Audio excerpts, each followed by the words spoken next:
Entretanto se chegaram à outra margem do mar, a terra dos Gerazenos. Ao desembarcar, logo veio dos sepulcros ao seu encontro um homem possesso de espírito imundo, o qual vivia nos sepulcros, e nem mesmo com cadeias alguém podia prendê-lo, porque tendo sido muitas vezes preso com grilhões e cadeias, as cadeias foram quebradas por ele e os grilhões despedaçados, e ninguém podia subjugá-lo. Andava sempre de noite e de dia, clamando por entre os sepulcros e pelos montes, ferindo-se com pedras. Quando de longe viu Jesus, correu e adorou, exclamando com alta voz: que tenho eu contigo, Jesus, Filho do Deus Altíssimo? Conjuro-te por Deus que não me atormentes. Porque Jesus lhe dissera: espírito imundo, sai desse homem. E perguntou-lhe: qual é o teu nome? Respondeu ele: Legião é o meu nome, porque somos muitos. E rogou-lhe encarecidamente que os não mandasse para fora do país. Ora, pastava ali pelo monte uma grande manada de porcos, e os espíritos imundos rogaram a Jesus, dizendo: manda-nos para os porcos, para que entremos neles. Jesus o permitiu. Então, saindo os espíritos imundos, entraram nos porcos, e a manada, que era de cerca de 2.000, precipitou-se de despenhadeiro abaixo para dentro do mar, onde se afogava. Os porqueiros fugiram e anunciaram na cidade e pelos campos. Então saiu o povo para ver o que sucedera. Indo ter com Jesus, viram o endemoniado que tivera legião, assentado, vestido em perfeito juízo, e temeram. Os que haviam presenciado os fatos contaram-lhes o que acontecera ao endemoniado e acerca dos porcos, e entraram a rogar que se retirasse da terra deles. Ao entrar Jesus no barco, suplicava-lhe o que for endemoniado que o deixasse estar com ele.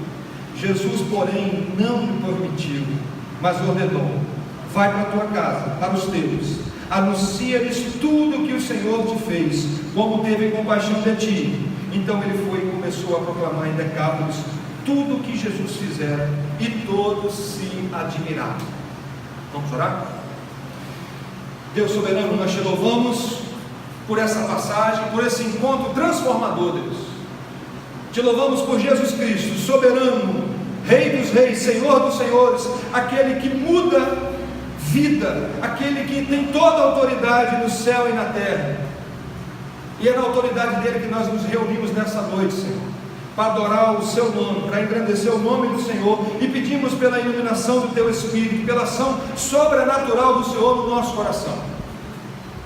Transforma a nossa vida, Deus. Queremos conhecer mais do Senhor, queremos experimentar mais do poder do Senhor na nossa vida, na nossa família, no nosso casamento, nas nossas relações, no nosso relacionamento com o Senhor. Quebrando o nosso coração nessa noite, fala profundamente.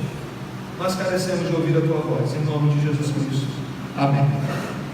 Em 1998 foi preso Francisco de Assis Pereira. Quem conhece esse rapaz? O famoso maníaco do parque. Conhece agora? Um homem que foi acusado de violentar várias mulheres, de matar várias mulheres, pegou mais de 150 anos de cadeia. E essa semana, preparando essa mensagem, eu procurei saber como estava o maníaco do parque. E na entrevista do maníaco do parque, ele disse que hoje ele é uma outra pessoa, que ele é uma pessoa agora liberta por Cristo Jesus. Mas ele contou algumas coisas que me chamou muita atenção. Ele falou que nem sempre ele violentava as mulheres. Às vezes o desejo dele era morder as mulheres. E não era para arrancar pedaço e comer, não, para sentir o sangue da mordida. Nessa entrevista, uma pessoa olhou para aquele homem e disse assim: esse é um caso irrecuperável, não tem jeito para esse homem. Eu não sei se verdadeiramente ele experimentou Cristo ou não, ele diz que sim. Mas o encontro de hoje, irmãos, é um encontro muito interessante. O encontro de hoje também é com uma pessoa considerada irrecuperável, alguém que a sociedade olha e diz assim: esse não tem jeito. Um caso terrível, um homem endemoniado, abandonado pela família, abandonado pela sociedade, um lixo do mundo. Diz a Bíblia que ele era como um selvagem, um suicida, ficava se cortando. O Evangelho de Lucas vai dizer que ele andava pelado e morava nos sepulcros. Alguém que nós julgamos não ter jeito. E Jesus se encontra com aquele homem e faz dele um missionário. A mensagem de hoje tem um tema: um encontro transformador. O encontro de Jesus com esse homem. Mas é importante, irmãos, entender o contexto dessa passagem. Jesus entra no barco com os seus discípulos para ir para esse encontro. E quando ele está no barco, o vento é muito forte, a onda está muito alta e a água começa a entrar no mar. A água começa a entrar no barco. E aí os discípulos, com medo dessa situação, Jesus está lá dormindo, eles vão ao encontro de Cristo e dizem assim: Senhor, o Senhor não importa conosco? Não importa o que nós estamos passando? E Jesus se levanta, repreende o vento e repreende a água, repreende o mar. E os discípulos então disseram: quem é este que o vento e o mar lhe obedecem? Sério, isso aqui não pode sair da nossa cabeça. Quem é esse que o vento e o mar lhe obedecem? Ele tem toda a autoridade sobre o vento que é livre, que sopra onde quer. Ele tem toda a autoridade sobre o mar que era considerado como um Deus, um mar que muitas vezes já matou vários pescadores. E Jesus disse: cala-te, acalma-te, e o mar quietinho. E essa resposta à pergunta que os discípulos fizeram: quem é esse que o mar e o vento lhe obedecem? Jesus vai respondendo ao decorrer do Evangelho, e chega até na cruz, quando um discípulo diz assim: verdadeiramente este é o Filho de Deus. Mas nesse encontro também Jesus já responde. Jesus então acalma a tempestade e vai em direção a um povo para transformar a vida de um homem e fazer daquele homem um missionário, alguém que Jesus iria confiar a sua mensagem gloriosa. Chega à terra então dos Gerazenos, que também é chamado de Gadarenos, uma terra que na sua maioria era de gentios, de não judeus. Por que eu falo que não eram judeus? Porque criavam porcos. Os judeus não podiam criar porcos, o porco é um animal imundo. E Jesus chega nesse local, e quando Jesus chega, diz a Bíblia que ao desembarcar, vem ao seu encontro, logo dos sepulcros, um homem possesso de um espírito imundo. Quando Jesus chega naquele povoado, vem um endemoniado na sua direção. E a ideia aqui é que ele vem mesmo para cima de Jesus. Um quadro assustador, irmãos, porque as informações sobre esse homem são terríveis. Primeiro, a Bíblia diz que ele vivia nos sepulcros. Os sepulcros eram os túmulos abandonados, no cemitério. Um homem que morava. Onde que você mora? Eu moro nos sepulcros. Eu durmo nos túmulos. Mas diz a Bíblia que ele também era alguém assim, que tinha uma força anormal, que nem mesmo as cadeias tiveram condições de segurar esse homem. Amarraram os seus pés, os seus braços, mas mesmo assim ele arrebentava tudo. Um homem que tinha uma força anormal, despedaçava tudo, mas não era alguém louco, era um endemoniado, era algo diferente. Era considerado um caso perdido, alguém irrecuperável. A sua família, como ficar com um homem desse dentro de casa? Não tem jeito. A sociedade, o máximo que a sociedade pode fazer é tentar prender esse homem, mas não conseguiram. Jogaram para lá, isolaram esse homem, tentaram prender, mas ele arrebentava tudo. Mas diz mais, diz que ele andava de noite e de dia, clamando entre os sepulcros, pelos montes, ferindo-se com pedras. Que coisa, irmãos! Um homem que saía gritando na rua, se cortando, perturbado mentalmente. Diz o Evangelho de Lucas, que relata esse mesmo texto, que ele andava pelado, sem roupas, gritando na rua. Imagina um quadro desse, um quadro terrível, sangrando, porque ele tentava se cortar diante daquela situação terrível que esse homem vivia. Mas sabe, abre parênteses aqui um pouquinho. Se só existisse esse caso de possessão demoníaca na Bíblia, nós poderíamos chegar à seguinte conclusão: toda pessoa endemoniada, ela tem uma força normal. Toda pessoa endemoniada, ela fica andando pelado. toda pessoa endemoniada, ela tem uma força normal, ela grita, mas é interessante que a Bíblia diz sobre Judas, e que o diabo entrou em Judas, e Judas não caiu, Judas não babou, Judas não trocou de voz, Judas não ganhou uma força normal, Judas saiu e vendeu Jesus por 30 moedas. Então nem todo endemoniado cai, chora, grita, se corta. O pastor Augusto Nicodemos diz assim: tem muito mais gente endemoniada do que a gente imagina, consciente, vendendo Jesus, é dando um beijo ainda para dizer que é ele. Mas voltando para o texto, diz assim: quando esse homem endemoniado se aproxima de Cristo, ele tem uma atitude que é surpreendente. Olha aí o versículo 6, olha só o versículo 6, o que ele diz: quando de longe viu Jesus, correu e fez o quê? Adorou, exclamando com alta voz: que tenho eu contigo, Jesus, Filho do Deus Altíssimo, conjuro-te por Deus que não me atormentes. Quando esse homem se aproxima de Cristo, se aproxima daquele que diz: quem é esse que até o vento e o mar lhe obedecem? Esse homem se prostra. Esse homem que era um homem indomável, quando chega diante do nosso Senhor e Salvador Jesus Cristo, ele se coloca como um servo, como ninguém, e adora Cristo, e faz um pedido para Jesus, e diz para Jesus: que tenho eu contigo, Filho do Deus Altíssimo, te peço que não me atormentes. Irmãos, existe uma ideia que não é bíblica, que é ensinada nos desenhos animados, uma ideia que se chama dualismo. O que é dualismo? Dualismo ensina que existe uma força do bem e uma força do mal, e essas duas forças ficam brigando de igual.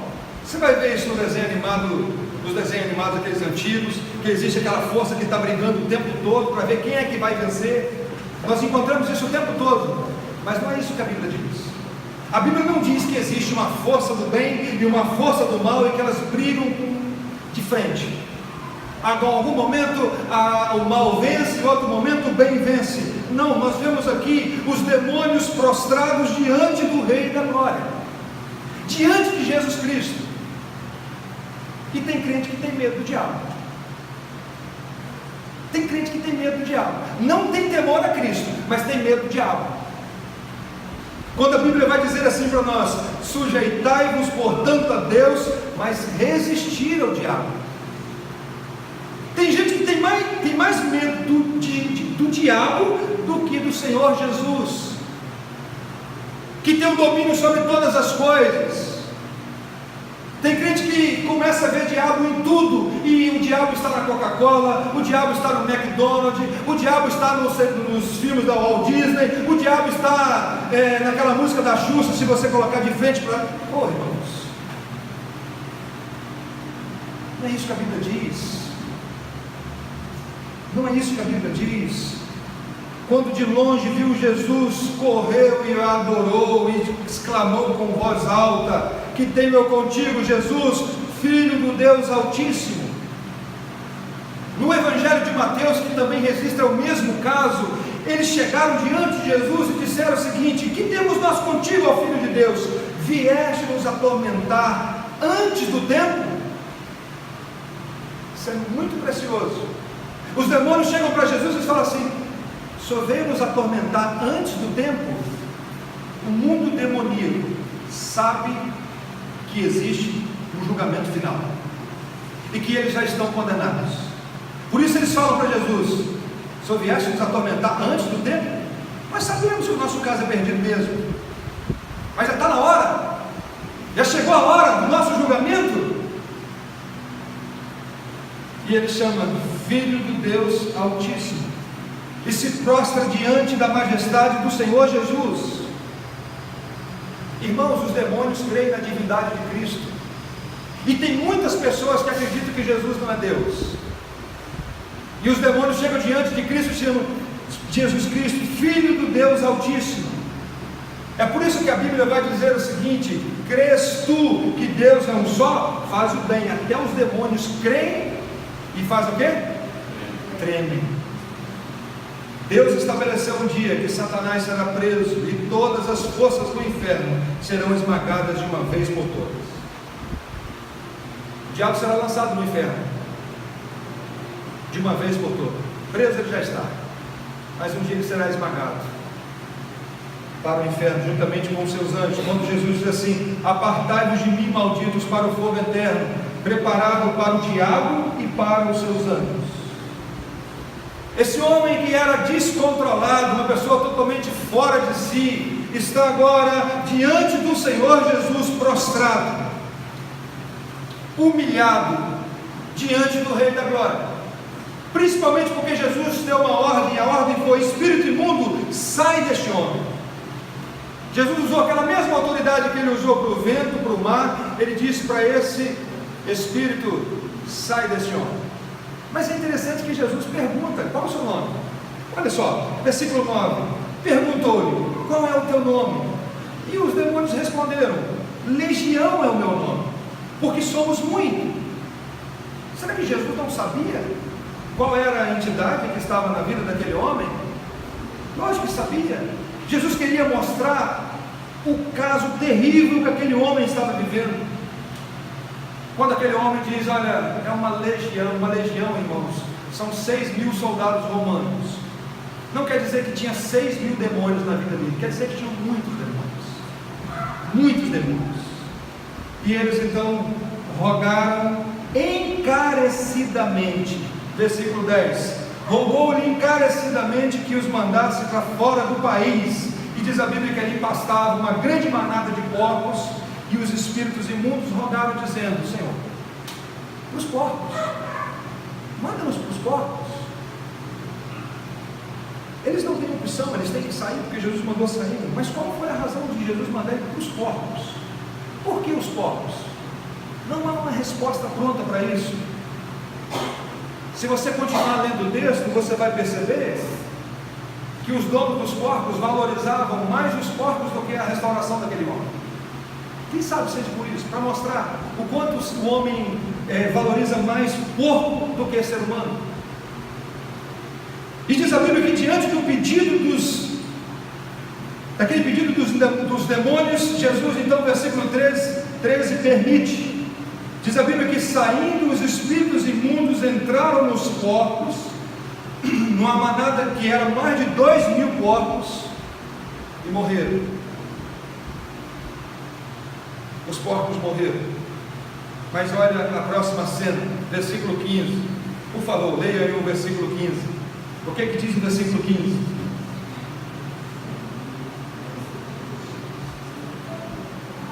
Vamos ler?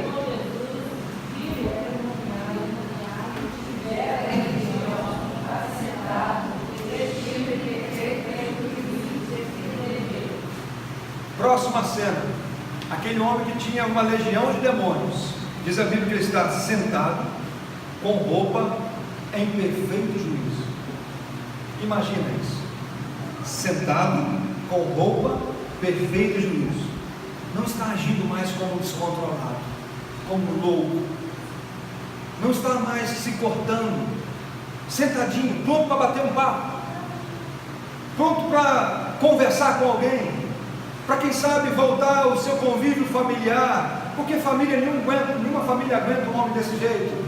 Quem sabe voltar a se relacionar com os amigos, quem sabe voltar a se relacionar no comércio, sentado com roupa em perfeito juízo.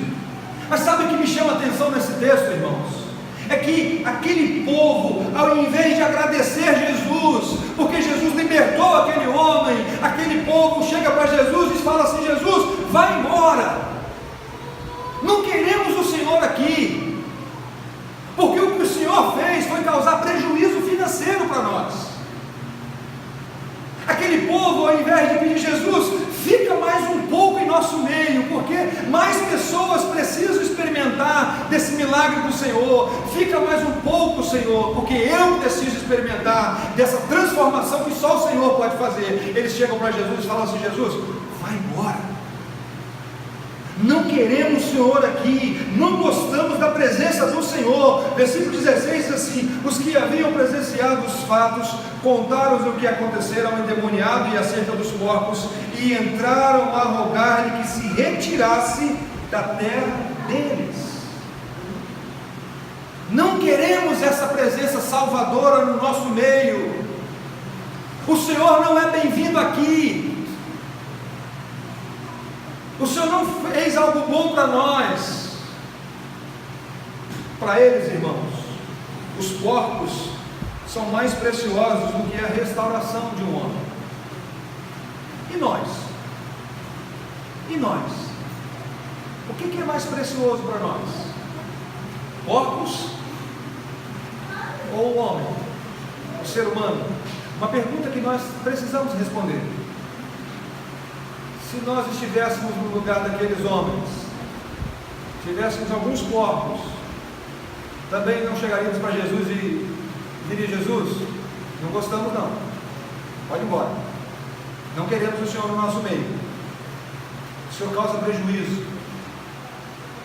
Continua o texto: esse homem agora restaurado, uma outra criatura, vestido, consciente, faz a sua primeira oração, o seu primeiro pedido. É muito interessante o recém-convertido, né? Recém-convertido é uma bênção. Eu já contei para vocês aqui a história de um recém-convertido, e eu fui orar com ele, e ele: Deus, irmão do Senhor, conversa como se estivesse assim, conversando com um amigo mesmo. E esse homem faz a sua primeira oração, o primeiro pedido dele. Qual foi o pedido dele? Porque é interessante que Jesus diz não para o seu primeiro pedido. A primeira oração desse homem, Jesus disse não. Qual foi o pedido desse homem? Olha o pedido dele, versículo 18: ao entrar Jesus no barco, suplicava-lhe o que for endemoniado que o deixasse estar com ele. Esse homem chega, Antônio, para Jesus e fala: Senhor, eu quero te seguir, eu quero ficar perto do Senhor, eu não quero largar o Senhor mais, eu encontrei o meu Salvador e eu quero andar com o Senhor o resto da minha vida. E sabe qual foi a resposta de Jesus? Não vou deixar você andar comigo. Um pedido justo. Foi o próprio Jesus que disse certa vez: vinde após mim. Sabe o que me chamou a atenção nesse texto, irmãos? É que os demônios fizeram um pedido para Jesus e Jesus disse: pode. O ex-endemoniado agora, uma nova criatura, pede a Jesus: não. Jesus permite que os demônios vão para os porcos e não permite que esse homem continue seguindo Jesus de perto. E eu fico pensando que ainda tem gente querendo dar ordem para Jesus. Tem gente que quer: não aceito, Senhor. Tem gente que diz para Jesus: eu não aceito, eu decreto, eu dou ordem. Irmãos, Jesus sabe por que diz sim e diz não. Nesse caso aqui específico, Jesus tem uma missão para esse homem. O versículo 19 diz a missão: Jesus, porém, não lhe permitiu, mas ordenou-lhe: vá para a tua casa, vá para os teus e anuncia-lhes tudo que o Senhor te fez e como teve compaixão de ti. Esse homem queria ser um discípulo próximo de Jesus, como Pedro, Tiago e João. E Jesus diz para ele: não, vá para a sua casa e anuncia para os seus tudo o que eu te fiz e como eu tive misericórdia de você. Sabe por quê? Porque a atividade missionária começa em casa. O nosso campo missionário é a nossa casa. E Jesus disse: vai para a sua casa, anuncia para os teus o que eu te fiz. Mas esse texto também me ensina, irmãos, que a misericórdia de Jesus sobre esse povoado, porque Jesus envia para esse povo o melhor missionário. Esse povo que rejeitou Cristo, Jesus deixa ali o melhor missionário dele, alguém que tem autoridade para falar de um Cristo que transforma. E ele fica ali para anunciar para aquele povo, para contar para aquelas pessoas. E diz a Bíblia que ele não se limitou apenas à sua casa. Versículo 20 diz que ele começou a proclamar em Decápolis tudo que Jesus fizera e todos se admiravam. Decápolis é uma região de 10 cidades. Esse homem não contou apenas para os seus, esse homem evangelizou a sua região, uma região que na verdade, como eu já disse, não era povoada por judeus, mas diz a Bíblia que todos ficaram maravilhados com o que Jesus fez na vida desse homem. Que lições nós podemos tirar desse texto? Quais aplicações que nós podemos fazer? A primeira aplicação que eu queria fazer é que às vezes nós achamos que tem pessoas mais difíceis de se converter. Às vezes nós achamos, na nossa cabeça nós pensamos assim: o maníaco do parque é muito difícil de se converter, mas o outro é mais fácil. Jesus não teve que morrer 2 vezes para salvar o endemoniado, uma vez só. Um dia Jesus fez um discurso mais pesado, os discípulos chegaram para ele e falaram assim: Jesus, sendo desse jeito que o senhor está ensinando aí, quem pode ser salvo? Jesus olha para os discípulos e diz assim: para o homem é impossível, mas para Deus tudo é possível. A conversão, irmãos, é o maior milagre que pode acontecer na vida de alguém, porque a conversão é nascer de novo, é ser nova criatura. O endemoniado precisa tanto de nascer de novo quanto o filho do crente. O maníaco do parque precisa nascer de novo quanto o filho do pastor. A mesma obra que opera no homem endemoniado precisa operar nas nossas vidas. Por isso não existe pessoa mais fácil e mais difícil de se converter. Todos precisam nascer de novo. Jesus disse: quem não nascer de novo não pode entrar no reino de Deus.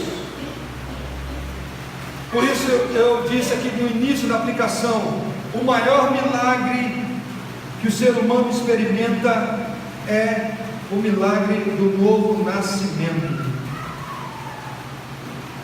E não importa como foi o nosso passado, não importa se um dia eu fui possesso de algum demônio, não importa se no passado seu pai e a sua mãe fez um pacto com o diabo.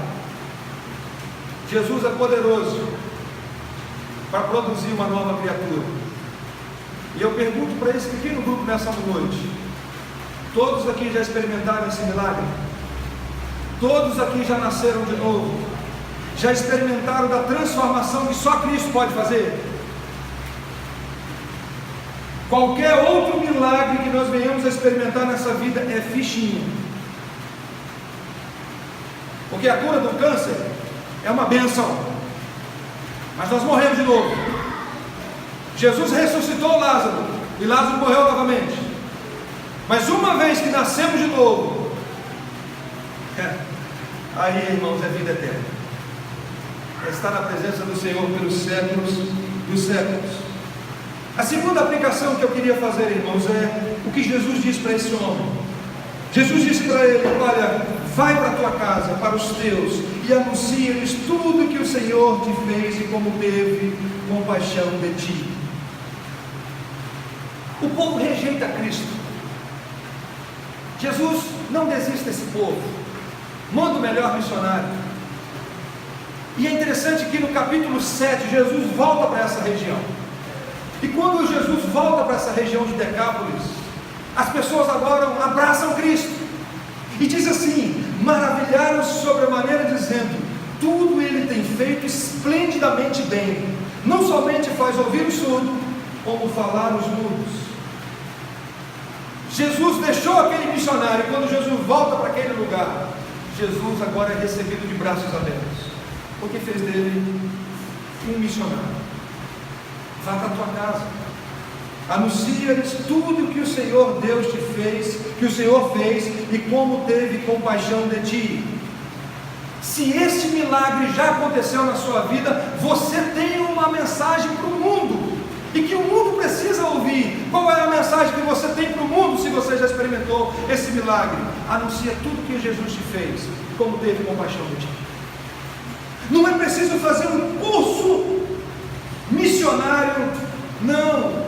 Jesus disse assim: vá para a tua casa e conta o que eu fiz na sua vida, como eu tive misericórdia de você. Proclama aquilo que eu fiz na sua vida. Irmãos, todos nós somos missionários. Todos nós que um dia nascemos de novo, que um dia ouvimos o convite de Cristo, vinde a mim, nós recebemos a ordem no final, ide. Todos nós somos missionários de tempo integral. Isso precisa entrar. Nós precisamos compreender isso, porque eu já houve um tempo na minha vida que eu achava que o missionário de verdade, ou o crente de verdade, é aquele que entra no ônibus aqui e vai lá para o Maranhão pregar o Evangelho, deixa a sua família, deixa tudo. Eu já achei muitas vezes que o missionário de verdade é alguém que entra no avião aqui e vai para a África pregar o Evangelho. Eu entendo sim que existem pessoas que têm um chamado específico, recebem uma direção de Deus específica para isso, mas todos nós somos missionários. Todos nós temos um campo missionário. Vá para a tua casa e conta para os seus. Anuncia para a sua família. A sua família sabe que você, no domingo, 7h30, 7 horas, você começa a se arrumar e vai para um local adorar a Deus. O nosso campo missionário é a nossa casa, irmãos. Os nossos primos, pai, mãe, irmãos, cunhado, sogra, sogro. Vá para a tua casa. Toda autoridade me foi dada no céu e na terra, disse Jesus, ide, portanto, fazei discípulos de todas as nações. A nossa família precisa conhecer o Deus que fez uma obra na nossa vida. Os nossos colegas de trabalho precisam saber o que Cristo fez conosco. Na faculdade, a mesma coisa. Nós não temos uma vida dupla, uma vida na igreja e uma vida no trabalho, ou uma vida na família, diferente da nossa vida em casa. Esse é o grande desafio. Por isso você trabalha onde trabalha, você estuda onde estuda. Jesus não te colocou nesses lugares à toa. Você é um missionário ali, para testemunhar do que Cristo fez na sua vida, e como teve compaixão de ti. E aí diz, vai para a tua casa e anuncia tudo o que o Senhor te fez e como teve compaixão de ti. Jesus não mandou você converter ninguém, até porque ninguém converte ninguém.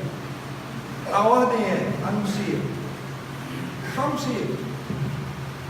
Como eu ouvi uma pregação na sexta-feira, entrega o jornal, a boa notícia. O resultado é com ele. Você não tem que fazer nada, apenas anunciar o que o Senhor te fez e como teve compaixão de ti. É o desafio para nós como igreja. É o desafio para nós nesse bairro aqui no Surubi. Esse é o nosso desafio. Anunciar para esse povo o que o Senhor fez conosco e como teve compaixão de nós. Na autoridade daquele que tem toda a autoridade sobre o mar, sobre a natureza, sobre as enfermidades, sobre os demônios. É nessa autoridade que nós vamos anunciar o nome de Jesus Cristo. E ele disse, e eis que eu estou convosco todos os dias, até a consumação dos séculos. Mas isso tem uma implicação. O que vale mais? Porcos ou o ser humano? Se nós valorizamos mais porcos, nós vamos falar como aqueles homens disseram: vai embora, Jesus, a sua presença aqui não é bem-vinda. Não é bem-vinda. Que Deus nos ajude, Deus nos abençoe. Vamos suplicar ao nosso Deus nessa hora. Se você pudesse colocar de pé, nós vamos orar.